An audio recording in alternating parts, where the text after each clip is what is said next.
Chapter 6, Triple-Sided Coin. And Maddie's going to join us for our reading today. Travis opens the door of the pawn shop in town and waves me in ahead of him. So remember, as I read, I want you to picture in your head what's happening. So just listen to the words and play the movie in your head. The bell on the door announces our arrival as it hits the glass. The dusty smell of the place triggers a bunch of memories. Good times. Together times. When Dad and Grandpa would take Travis and me out looking for coins. Numbers and money are something Travis and I can do well, so we took to it fast. Grandpa loved the dustiest stores best because they were the ones that would have uncracked rolls of coins in the back of their safes. When the store owners would trade the old rolls for new bills, we'd open them at home to see what was inside.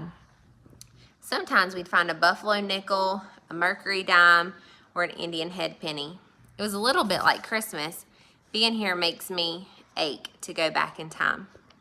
The man behind the counter doesn't even say hello. He rolls a toothpick back and forth in his mouth with his tongue. In one way, it is completely impressive, and in another, it's the grossest thing I've ever seen. Travis rests his fingertips on the glass counter, looking down into the glass filled with coins.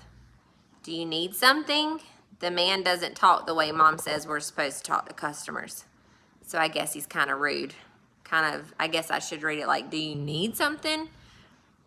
I want to buy some coins, Travis said. Oh, yeah? Yeah. Travis brushes his chin with his knuckles, something he does when he's nervous. The guy reaches up and takes the toothpick out of his mouth, and he uses it to point at Travis. Do you have money, or are you all talk? Travis does what Dad said never to do. He shows him his money. And not money like a regular person, a roll of money wrapped in an elastic band. The guy's eyes widen, and then he asks, well, are you looking for something special? I want Liberty coins. You got any? He takes out several coins. One is a mercury dime with a head that looks like it has wings for ears. I remember those, I say, like the one Daddy has in his wallet. Travis turns them over in his hand. Nice. You have anything more unusual? The guy's eyebrows jump and he reaches into a drawer that's unusual, but it's going to cost you something big. So you got to think, this place kind of sounds to me like a pawn shop. And sometimes they want to trick you and get more money out of you than what the item's really worth. I don't mind paying for something special. Okay then, he says, this one's special. So he puts a penny on the counter. Travis picks it up and his eyebrows bunch up. This is smaller than all the other pennies. The guy nods. It is. It's a rare find. Travis glances at me and he turns toward the guy. How much? Well, the guy says, if you know anything about coins, you know that a coin with a flaw in it is far more valuable than a regular coin. Something isn't right with it, and it's worth more? Like I said, Travis says. How much? The guy tilts his head to the side. Well, normally I'd ask for 80, but I'll charge you, say, 75. Travis smiles. Even I remember how Dad used to tell us never to smile when you get a number. Never. Even if it's the best number in the world. And here he is smiling like he's won the lottery. I try to look serious enough for the both of us. Well, that's really generous of you, $75 for a penny that's been dipped in nitric acid. Would you pay $75 for a penny, even if it was an expensive penny? I don't think I would on it. The guy's smile falls off his face. I bet the police would be interested in a little bit of fraud. Now listen, Travis interrupts. Look, I wasn't born yesterday, so stop messing with me. Travis points at a coin in the case that has a walking woman wrapped in a sheet with the sun's rays behind her, and it's beautiful. That 1933 Walking Liberty $50, how much for that one? Well, that one is in really fine condition. In fact, just tell me how much, Travis said. 45. 36, and you throw in the mercury dime for my little sister. I look up quick. For me?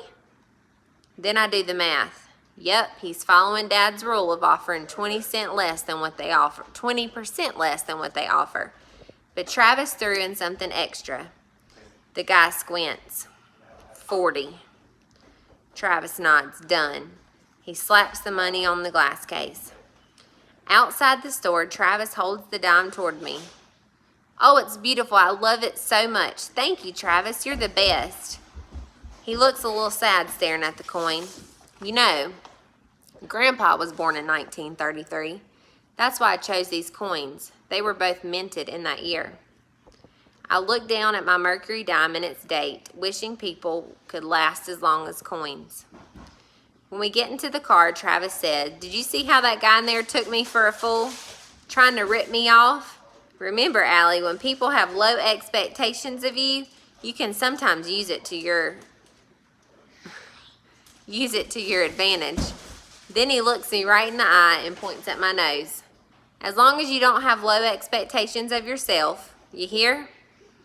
I nod again, but I think to myself that it's hard not to these days. So her and her brother went to, it's kind of like a pawn shop, and Grady's joined in our story. Went to a pawn shop, and the guy thought he could trick him and pretty much make him pay more money for something that was not worth what it was. But he showed him that he knew what he was talking about. So he ended up getting a deal at the end. And obviously this was something that they used to do with their grandfather, who has passed away. All right, so that's all for today.